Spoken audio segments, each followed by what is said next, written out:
was just eating balls, gooch, ass, legs, toes, eating that young.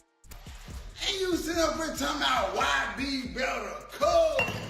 All that trolling, my nigga gonna pick your ass up by your shirt when they see you. What's good, fam? Your boy's back with another wild story update that's got the entire rap game talking. We're going deep into how Memphis rapper Finesse2Tymes just reignited one of the most intense beefs in hip-hop with NBA YoungBoy. This whole situation involves sliding in DMs, family threats, guns getting pulled, and a recent drunken life session that dragged everything back into the spotlight. So grab your snacks and let's break down this complex drama piece by piece. But before we jump into this mess, make sure y'all smash that like button and hit the subscribe button, as well to stay updated on every rap beef popping off lately. The original beef between Finesse2Tymes and NBA YoungBoy started over something that happens all the time in rap: a woman. Finesse admitted he'd been liking photos of one of YoungBoy's baby mothers on TikTok. Now, while this might seem innocent enough, in the competitive world of rap where respect means everything, even social media interactions can spark major problems. Finesse explained his side during interviews, saying he was just being a player and showing love to an attractive woman. YoungBoy, however, saw these actions as straight-up disrespect to his relationship and his position. The timing made everything worse, because YoungBoy was already stuck dealing with house arrest in Utah, feeling isolated and probably way more sensitive to anything he saw as disrespect. When YoungBoy found out about these interactions, he decided to address it publicly on social media instead of keeping it private. You sound like a bitch who I kicked out. I ain't trying to hear none of that mental health shit, boy. Hey, you know how that shit turned out. You wrote my hoe. I ain't tell you nothing, bitch. I told your hoe something. This bitch ass nigga wanna at me. Man, I ain't tell your bitch ass. I ain't tell your botched ass nothing when you play with my hoe. I just post your bitch. Keep that thing gangster. Then go back and play with my wife, man. That ain't no bitch. Hey, that ain't that bitch that you fake pimping. No, man. Alright. I don't want to talk. I ain't your friend. I ain't none of that, you bitch. This decision escalated everything dramatically. YoungBoy didn't just target Finesse directly. He crossed major lines by threatening Finesse's family. Specifically, YoungBoy posted on his Instagram story saying he would hit your mama with that chopper, which is essentially a death threat against an innocent woman. This threat violated fundamental street codes that have existed for decades. Bringing someone's mother into a beef automatically transforms verbal disputes into potentially deadly situations. YoungBoy's willingness to threaten Finesse's mother showed he was prepared to cross any boundary. To make his point, the situation became even more dangerous when Finesse's brother, No Love, saw YoungBoy's threats against their mother. No Love couldn't let this slide because family honor was at stake. He responded on social media with equally harsh words about YoungBoy's people, effectively expanding the conflict from individual beef to family warfare between Memphis and Baton Rouge. Actually happened between you and YoungBoy and his crew? Man, when this first popped off, you know, he was actually beefing with Finesse2Tymes. YoungBoy. Yeah, they were having words about some you know what I'm saying, online. And YoungBoy jumped up off the couch and, you know, he was like, I hit your mama with that chopper. You know what I'm saying? You know, and then he got to come out, bro, gal, and this, that, but they caught my eye. You see what I'm saying? You got to understand, yeah, we got disagreement problems, but you know what I'm saying? We got the same mama, homie. You know what I'm saying? So once I said that, bro, I instantly went in defense mode. You know what I'm saying? I said what I said about his folks. And I meant that. You know what I'm saying? To this day, I meant what I said, fool, because at the end of the day, bro, you're playing with minds. What happened next demonstrates how social media beef can quickly become real-world violence. No Love found himself in Baton Rouge, Louisiana, enemy territory, handling personal business. By pure coincidence, he encountered one of NBA YoungBoy's crew members while leaving a building. The crew member was easily identifiable by his expensive NBA chain.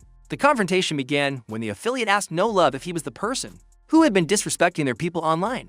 No Love, maintaining his street credibility, confirmed everything he had said without backing down or showing weakness. However, the affiliate's nervous behavior, specifically his shaking jaw, revealed he wasn't as confident as he was trying to appear. The situation escalated rapidly when the affiliate announced he was going to retrieve something from his car. Everyone understood this meant he was getting a weapon. No Love watched as the man returned with an AR-15 assault rifle, positioning himself on the curb while making threats about handling business. Claude is AI and can make mistakes. Please double-check responses. I go, ain't you Finesse, brother? I'm like, yeah, what's up? Oh, you the one that said shit about my peoples. So I'm looking at him, I'm looking in his face, his jaw shaking. You hear me? His jaw shaking while he talking. He don't even know what to do, so he kind of sagging. So I'm looking at his waist, and I'm at my whip, shit like this. So I open the back door up.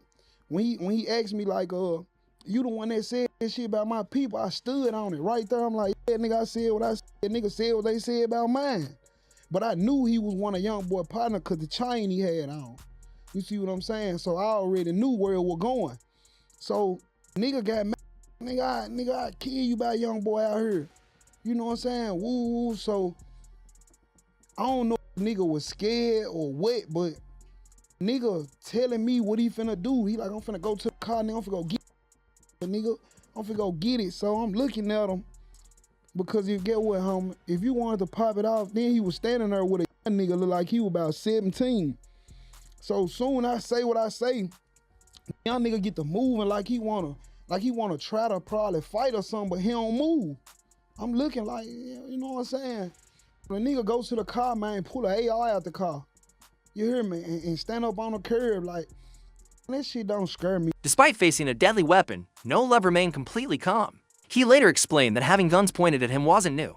Even family members have threatened him with weapons during disputes. This experience taught him that people who really intend to use weapons don't waste time talking. The affiliate's hesitation and need to verbally threaten instead of acting revealed his inexperience with real violence. After several tense seconds, No Love left the scene unharmed. And this incident exposed a gap between Youngboy's crew's online persona and their actual readiness for straight confrontation. Surprisingly, this near-deadly encounter led to peace rather than escalation. Finesse revealed that he and Youngboy eventually communicated through mutual industry connections. They both recognized that fighting over a woman who would make her own choices regardless wasn't worth risking their freedom or lives. Finesse demonstrated maturity by agreeing to unlike the social media posts that started everything. And both rappers officially ended their conflict and moved forward with their careers. The peace lasted for months until recently when Finesse went live on social media in what appeared to be an intoxicated state. The problem started when fans began flooding his comments with "YB better" messages, a common trolling tactic used by NBA Youngboy supporters to provoke other rappers. Initially, Finesse tried ignoring these comments, but the relentless spam gradually wore down his patience. The trolling strategy worked exactly as intended, and Finesse began responding with increasingly graphic and personal attacks, showing how deeply the constant comparisons to Youngboy were affecting him. During the livestream, Finesse's behavior became increasingly erratic. He started complaining about toothbrushes, and his girlfriend was visible in the background, their interaction revealing domestic tension that added to his already agitated state. The situation reached a turning point when someone mentioned Pushisti's recent disses toward NBA Youngboy.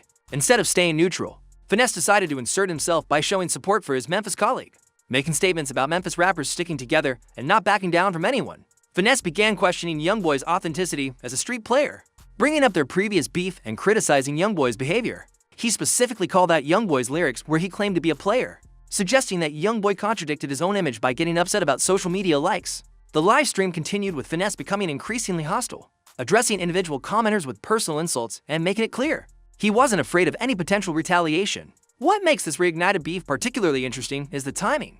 Youngboy remains under house arrest, limiting his ability to respond, while Finesse is actively building his career. The "whip better" comment strategy represents sophisticated psychological warfare that worked perfectly against Finesse. His reaction reveals the competitive pressures facing modern rappers, where even after officially resolving a beef, having thousands of fans constantly comparing you to your former opponent can reignite feelings of disrespect and wounded pride. The broader lesson demonstrates that in today's social media environment, no conflict ever truly ends, and even mature artists can make impulsive decisions that restart conflicts they had wisely ended.